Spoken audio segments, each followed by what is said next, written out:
into an area like ours. Hi everybody, thanks for coming. I'm Andrew Field, and I founded Printing for Less, PFL, 20 years ago this year, so we're in our 20th anniversary year, very excited about that. We employ 200 plus people. We pay close to double the Park County average wage. So like, for instance, the Stillwater mine, we pay people well. And I am not inherently anti-mining. I like metal, you know, and we all need metal, but there's places to do it and there's places not to do it. If you've ever driven through eastern Wyoming, on the way through to Casper, if you get off and go a little east, I think God put that place there to mine. It's a perfect place to get coal and uranium and oil, and as long as it's done in an environmentally responsible fashion, it's a good place to do it. There's not much better, in my opinion, that you could do with that land there. And there's places to build houses, and there's places to build developments, as Tracy said, and there's places not to. And I feel that Paradise Valley, the Northern Gateway to Yellowstone National Park, the first national park in the world and the crown jewel of America's national park system, is not a place that should have any threat or risk of mining near it or associated with it. It just shouldn't. I was asked to talk a little bit about why that affects PFL. And we hire, the vast majority of the people we hire are local. They're either Park or Gallatin County residents before we hire them. And some of the people we import for specific special skills, some software developers, marketers, enterprise software as a service salespeople, that sort of thing. And of course, we're always looking for referrals. And the people who are here because whether they moved here long before we hired them, whether they grew up here, whether they've chosen to stay here, they're here for a lot of reasons, but big among those reasons for almost everybody I know is the recreational opportunities and the pristine environment. Now that includes, we don't have the traffic that a big metropolis like Bozeman has, let alone a Denver or Chicago. We don't have pollution, we have clean air, you don't wait in long lines, and the people are all very friendly. And there's amazing recreational opportunities. Our VP of Manufacturing, who's here, came from Minnesota about 3 years ago after working for $1 billion printing company, and we needed that level of experience. And he was out here year after year after year, long before we met, fly fishing. And that's where he came to vacation. And then one of his sons graduated college, got a job up in the Bitterroot. And when he found out that there was an opening in his industry here in Livingston, Montana, he jumped at it. So it worked very good. We got an opportunity to get a highly experienced professional, and there aren't a lot of large printing operations in Montana, so it isn't like we can recruit locally. So we got the opportunity to get a highly experienced professional, and Park County got another nice family living here, very active in the community. And if we had a reputation as being, yeah, it used to be a great place to fish, and it used to be a beautiful entrance to the park, and Paradise Valley itself, I think, is an amazing place. That's where I live. And if we got the reputation as that used to be, but now it's mining trucks going up 24/7 up and down Highway 89, I think it would be harder to recruit people. And I think that the people who are here and stay here for the reasons they are might say, well, if it's just all about making money, I'll go someplace where you can make a whole lot more money than here. So I think it would be devastating from an employment base for us. And I think in addition to that, there's just the moral issue of I am certainly not, you know, Colin said Republicans and Democrats, you left out libertarians. So there's room for all of us, and there's also the right place to do certain things. And I think it's appropriate that there's places where we don't drill for offshore oil, and there's need to be places where we don't do gold.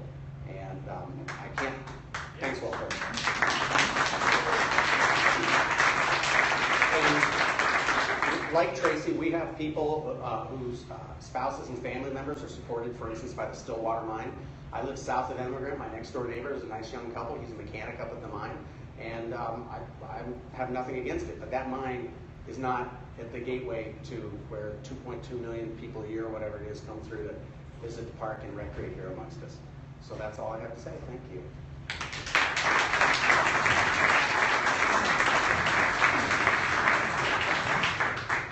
Thanks, Andrew. Last, I'd like to ask Dale Sexton to come up and wrap this up for us. Dale, hi, sorry. Dale with Timber Trails, thank you. Thank you, Colin.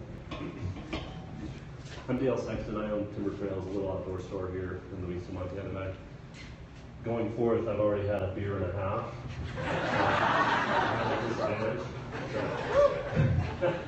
So The reason why I want to share this story is because it kind of defines me, as well as gives you some insight into why I'm proud to be involved in the Yellowstone Gateway Business Coalition. It dates back a few years. I saw Steve Caldwell here earlier. I could see him sitting right back there. But Steve and I, about 15 years ago, we met up for an early morning breakfast, and it was late fall, late in the hunting season. I think it was like the week before Thanksgiving, and it had been sparse of snow, but it just so happened there was a couple of fresh inches of snow, and we met up for breakfast, and what are we going to do today? Whole plethora of ideas, and hey, let's go climb Evergreen Peak. Like, great. So we scrambled, got back together, got to the trailhead probably by about 9, and a couple inches of fresh snow there as well. We start the ascent. I'm sure a number of you in here have climbed Evergreen Peak before. We're climbing what we call the West Ridge, which is the classic route. And I apologize because I know some of you have already heard this story, but like, it's just where I need to go. So we get up to the meadow complex, about a third of the way up the mountain, and here's a hunter on horseback, and I love hunting, and of course I wanted to interact with this hunter to find out how his day was going. I always like hearing hunting stories, and so we approach him and hey, how's the hunting? Oh, you know, it's been a tough season, no snow, and I was thinking with the snow out here today, maybe I'd be able to see, but there's nothing. And so, hey, great, sorry, you know, keep on. So Steve and I carried on.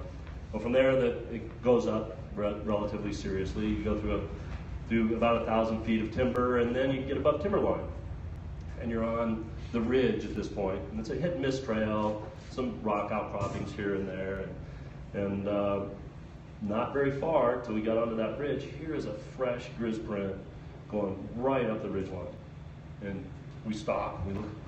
Whoa, that's cool. High five. We sit there for a couple of minutes speculating. What's he doing up here? Where'd he come from? You know. Well, certainly he's not going to follow the ridge for long. You know, this is hard. Yeah. Well, needless to say, we follow this grizz track almost all the way to the summit. It was remarkable. And at times, because fresh snow, fresh grizz track, there's escarpments and rock outcroppings, and you walking along and you kind of peek around, almost wondering if he's going to be there. He never was, and we never saw him. And like I said, just before we got to the summit, he peeled off and went into the 6 mile drainage. And of course, Steve and I summited that day. We also saw like 20 head of elk that, this was shortly after running into the horseman after we got above the tree line. They were in single file going up the middle summit of Evergreen Peak. And there's 3 summits that you can appreciate. The one to the right there is the northern summit, the one in the middle summit, and then there's the high one, the main summit. Well, this band of elk went nearly to the top of that middle summit. We're like, what the hell are they doing? And we watched just single file, and we're just there marveling at this spectacle right before our eyes, because we're only, you know, a third of a mile away. It was remarkable. And that day is etched in my mind forever. It will never go away. And I've had some amazing experiences in the mountains, some of the best in my life. And that day will never go anywhere. It's here, and it's part of who I am. It's part of my soul. And I guess probably, again, it defines me. It explains why I'm involved in this effort. I feel it's paramount for me to make sure that my daughters, I've got an 8 and a 9-year-old, most important things in my life, it's paramount for me to make sure that they can perhaps in another 20 or 30 years have that same exact experience that I had probably 15 years ago now. So thus my involvement with this group, thus my passion about this issue. Livingston isn't an ordinary community. Paradise Valley is not an ordinary valley. Yellowstone is not an ordinary park. And this group is not an ordinary group of individuals. And I know that it's not about me, it's not about Coleman, it's about our synthesis together and working together and making sure that the right thing happens here. And I'm honored